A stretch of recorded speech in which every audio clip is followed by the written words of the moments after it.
السلام علیکم ورحمۃ اللہ وبرکاتہ۔ الحمدللہ والصلاۃ والسلام علی رسول اللہ وعلی آلہ وصحبہ اجمعین، اما بعد۔ آج کل نوجوانوں کی ایک بڑی تعداد شارٹس اور ریلز دیکھ کر فضول ذہنیت کی ہو گئی ہے۔ لڑکیاں بھی اس سے محفوظ نہیں ہیں۔ عجیب طرح کی ویڈیوز، کرائمز اور بے حیائی والی فلمیں دیکھ کر دماغ میں کوڑا بھر گیا ہے۔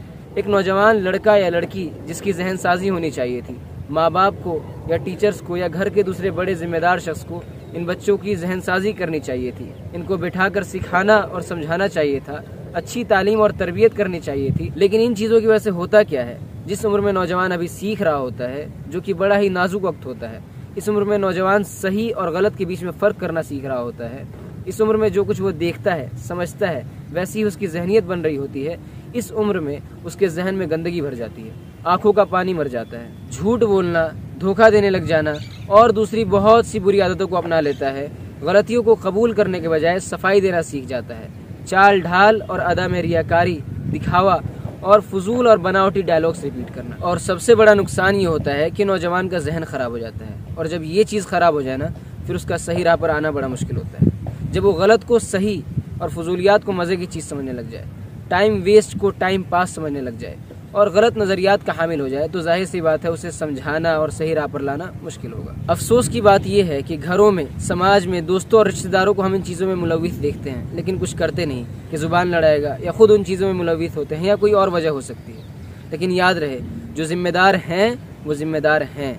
انہیں یہ حدیث ذہن میں رکھنی چاہیے، کلکم مسئول عن رعیتہ، کہ ہر ایک سے قیامت کے دن اس کی ذمہ داریوں کے متعلق پوچھا جائے گا۔ اب چاہے وہ ماں باپ کی حیثیت سے ہو، یا بڑے بھائی بہن اور دوسرے رشتہ دار کی حیثیت سے، یا ایک استاد کی حیثیت سے، ہر ایک کو چاہیے کہ وہ بچوں اور نوجوانوں کے تعلق سے اپنی ذمہ داریوں کو سمجھے، غیر ذمہ دار نہ بنے۔ یہ 18-20 سال کے نوجوان لڑکے اور لڑکیاں، ان پر خاص طور سے دھیان دیں۔ یہ کیا کرتے ہیں، کس طرح سے رہتے ہیں، کہیں ایسا نہ ہو کہ یہ کسی غلط راہ پر چلے جائیں اور ہاتھ سے نکل جائے۔ ہر بڑا شخص اس عمر سے گزر چکا ہوتا ہے، اور اسے بہت سی چیزوں کا اندازہ بھی ہوتا ہے کہ نوجوان اس عمر میں کس طرح کی برائیوں اور غلط کاموں میں جا سکتا ہے۔ بچے کی تربیت کرنا، انہیں بٹھا کر سکھانا، سمجھانا، ان سے بات کرنا، ان کا دھیان رکھنا، انہیں اچھی سوچ اور اخلاق کا مالک بنانا، یہ بڑوں کی ذمہ داری ہے۔ اور چھوٹے بچوں کو موبائل، کھلونے اور بنا ضرورت کی چیزیں دے کر چھوڑ دینے سے کام نہیں چلے گا۔ اسکول یا مدرسے میں جہاں 10 ٹیچر سکھانے آتے ہیں، وہیں اسے خراب کرنے والے 20 بچے بھی موجود ہوتے ہیں۔ گھر سے باہر جہاں اسے 2 اچھے ساتھی ملیں گے، وہیں 10 برے ساتھی بھی ملیں گے۔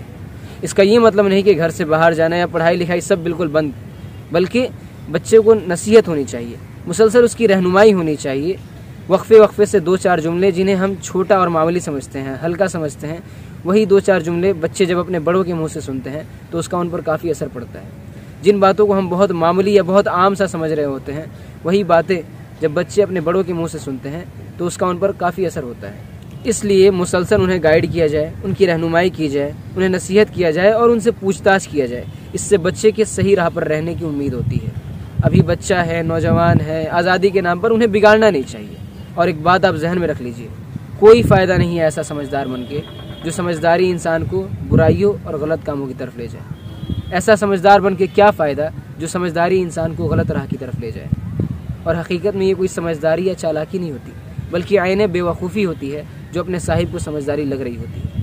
اس لیے انسان تھوڑا کم ہی سمجھدار ہو، لیکن اچھا انسان ہو، صحیح راہ پر ہو، یہ بہتر ہے۔ میں نے اپنی بات کی شروعات فلموں اور شارٹس اور ریلز وغیرہ سے کی تھی۔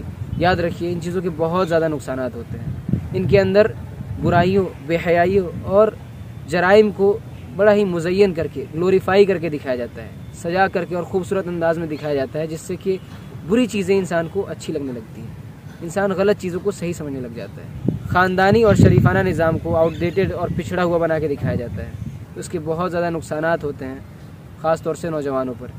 اس لیے ان سب چیزوں سے بچنا چاہیے۔ اللہ سبحانہ و تعالی ہمیں ان سب چیزوں سے بچنے کی توفیق دے، آمین۔ وآخر دعوانا الحمدللہ رب العالمین، والسلام علیکم ورحمۃ اللہ وبرکاتہ۔